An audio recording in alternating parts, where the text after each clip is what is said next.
Hi, my name's Carol, and I'm on the organizing committee for Stand Up Orillia for bullying awareness. I have been on the committee since we started last year, and something really exciting has happened in this past week that I'd really like to talk about. The process by which hearts and minds are changed in our society is a really interesting and really exciting thing to watch.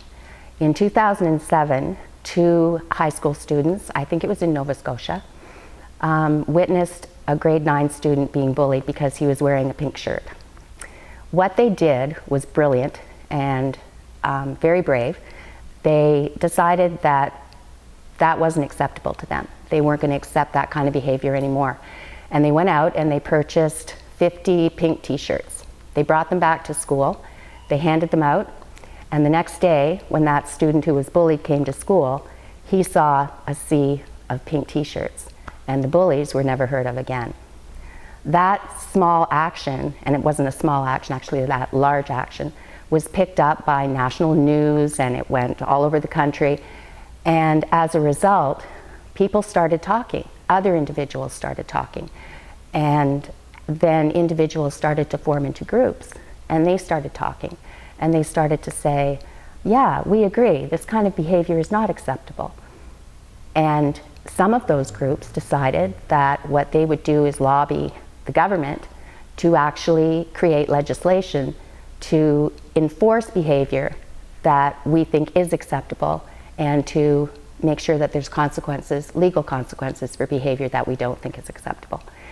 This kind of social change that starts from the grassroots level has happened all throughout our history. You know, it starts with a black musician who refuses to go through the back door. It starts with someone who refuses to sit at the back of the bus. It starts with an individual who demands to be able to see their computer screen in the same resolution as other people can because, you know, maybe their sight is impaired. And then it grows, and eventually what it comes to is our government getting involved and passing legislation. On the 20th of November, I'm proud to say that Canada has tabled legislation to make cyberbullying in terms of transmitting images without the person's consent illegal. Just this past week, 4 teenagers in New York have been charged with criminal charges for bullying over YouTube. Right now, it's very new. The legislation is new, but 10 years from now, or 5 years from now, what we're going to find is because of this, the whole social consciousness has changed. Just like, you know, it used to be okay to sit in the eating court at the mall and light up a cigarette next to a family, or if you wanted to go have a drink, you had to accept the fact that you were going to be sitting in a smoke-filled bar and there was nothing you could do about it. That was acceptable. Now it's not acceptable. 5 or 10 years from now, or maybe sooner, I hope, we're going to find that bullying behavior of all kinds is just socially not acceptable. And that's all because people just individually decided to stand up. Hi, I'm Anna, and I'm going to read you a report about the media coverage Stand Up has had this year. Stand Up has had huge support from local media, print, radio, and TV since we first formed in October 2012. CTV sent a camera person out to our very first event in November 2012. We also had great coverage from the local radio stations and both the Packet and Orillia Today for that event, with large articles in both papers. Virtually every press release that I have sent out for Stand Up since the beginning has either been printed in the paper as sent or has generated a call, a photo op, an interview, or an article. On January 16, 2013, Orillia Today printed an article about our in-school anti-bullying workshops, and in February, the Packet made special note of Stand Up's presence at the Orillia Winter Carnival, complete with t-shirts and pink wristbands for everyone. In March 2013, our committee member Tony received kudos for her work with Stand Up from the Orillia Chamber, and this was publicized locally as well. In May, Packet reporter Nathan Taylor wrote an op-ed piece about our initial Stand Up LGBTQ support group, information group, and how it was going to spin off into a monthly support group here in Orillia. In September, Stand Up hosted singer-songwriter Brian McPherson in concert, and this got great coverage in all the local media yet again, including mention on the local radio station. As we geared up this year for National Bullying Awareness Week, our media coverage geared up as well. Both Orillia papers did features on all of our events before the week, and Sunshine Radio agreed to be the stand-up media sponsor for this week and ongoing. This was great news. The packet is sending a reporter out to our final event as well. Of course, Ross McIntyre of our committee has been an ongoing media supporter of Stand Up through his weekly column in the packet and has given us invaluable coverage whenever we've needed a boost. Before closing, I'd also like to talk about our social media presence. Since joining Facebook in January 2013, we went from 28 likes in the first weekend to over 300 now, just a year later. These likes really took off just before and during our National Bullying Awareness Week events. I'd like to thank everyone who took the time to like or share our content and helped us achieve this. With the addition of some awesome new committee members, Stand Up now has Twitter, Instagram, and a YouTube channel. We have amazing videos and an awesome ad out there thanks to Tyler Knight and Able Taxi and Cole Bennett.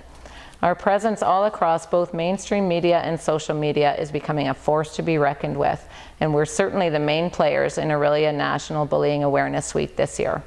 I'm sure we'll only grow and be even more instrumental in changing everyone in Orillia and making it a bully-free zone over the next year. Thanks to everyone who's helped out with our media.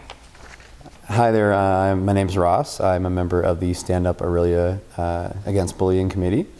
I'm going to read a little bit from our year in review report that talks about some of the programming and different events that we've done over the last year. So we had our kickoff event back in the fall of 2012. We had around 70 people attend, which was great. It was a combination of kind of a workshop and some mini presentations on a whole range of different aspects of bullying, and so we couldn't have asked for a better start to this group. Shortly after that, we started getting these little pink bracelets and spreading those around town at different events and whatnot that we've done. So this continues to today, and I think we've gone through nearly 1,000 of those now. In early 2013, we started seeing some interest in a new in-school program that focused on bullying awareness.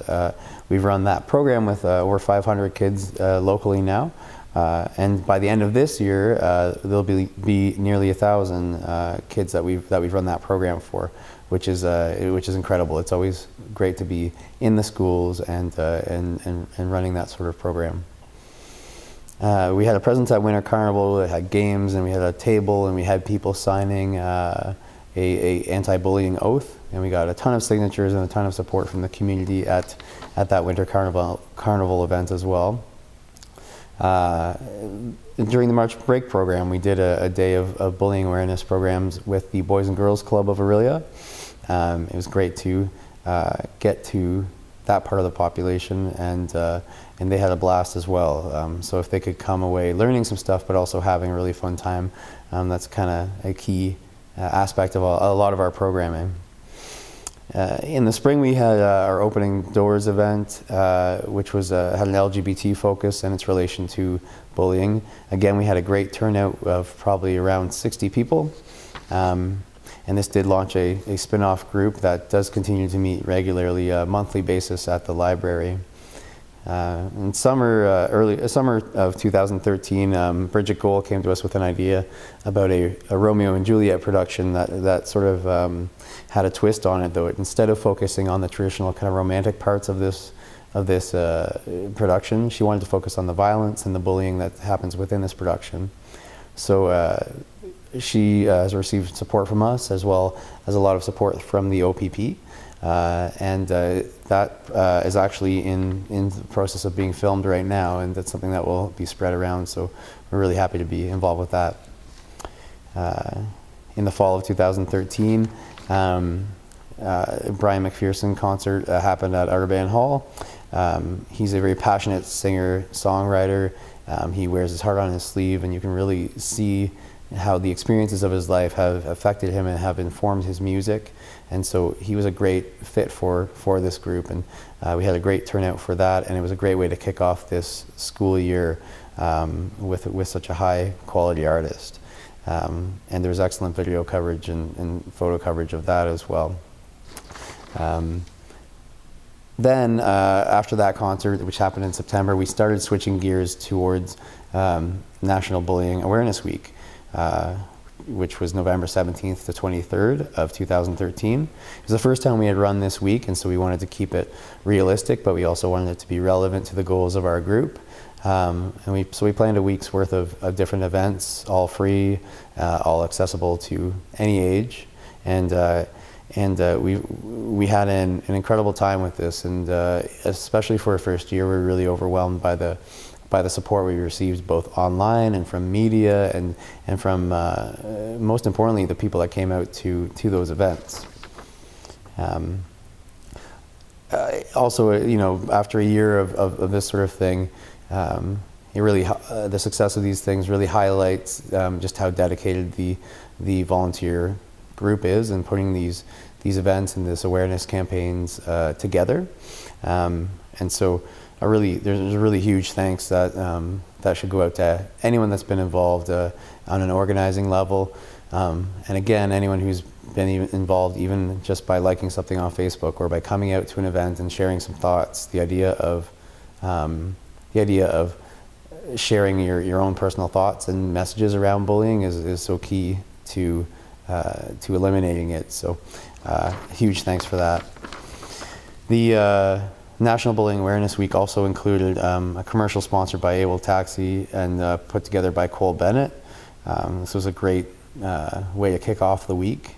And another programming piece to that was an ongoing video campaign with Tyler Knight and District Media and Design, which allowed people to share their thoughts in videos and answer a series of questions and share their own personal experiences and stories.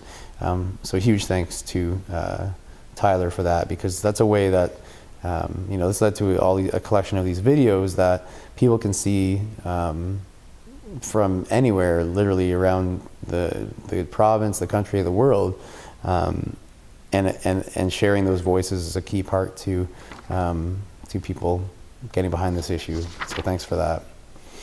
Looking ahead to the future from a programming perspective, there's been some interest from Georgian College in working on a series of workshops through their child and youth worker programs as well as their police services programs. This will allow us to have a bit more depth to our events and go deeper with this issue. We'll have more school programs as well, programs that are run in school that are cost-free. We'll continue to have events. We hope to have a monthly family group where parents and children and grandparents are encouraged to come out as well. This is an issue that affects all age groups, and so we hope to see a wide range of people at these events to come discuss and make use of local professionals that are willing to volunteer their time to speak about this issue. And of course, we're already thinking ahead to next year's National Bullying Awareness Week. There'll be so much to build upon, and I cannot wait to see where we are next year with Stand Up Orillia Against Bullying when National Bullying Awareness Week rolls around.